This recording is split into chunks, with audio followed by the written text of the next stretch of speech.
Day 9, The Collector. Here we go.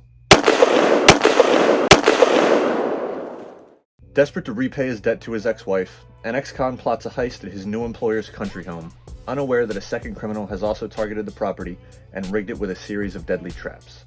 It would be easy to see this movie and just throw it in the pile of torture porn if you think that's what it is, but I think what you have here is more than just what's on the surface. I think Patrick Melton and Marcus Dunstan created something that's worthy to be talked about and should be talked about more.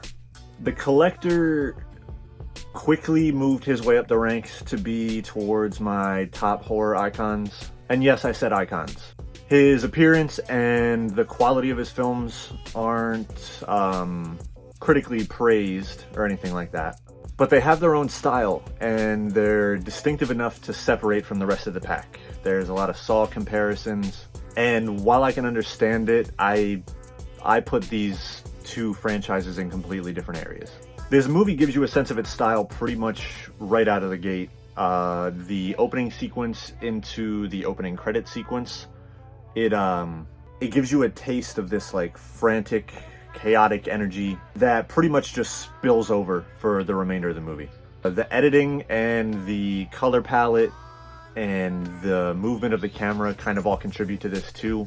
There's just an overall trippy, like hallucinogenic feeling to it. The cuts are rapid and the sound effects are super effective. The cinematography is also just next level.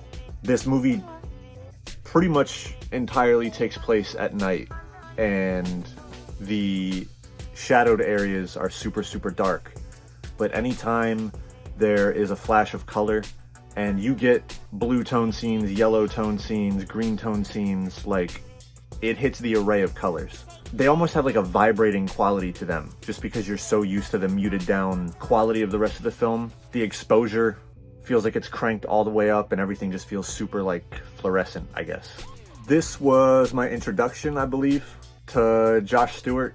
He was a regular on Criminal Minds. This man, over the course of the film, endures.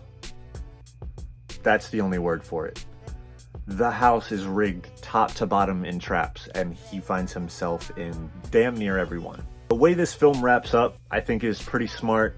It kind of ties into how it opened, and it also does a good job of setting up for future installments, which it got.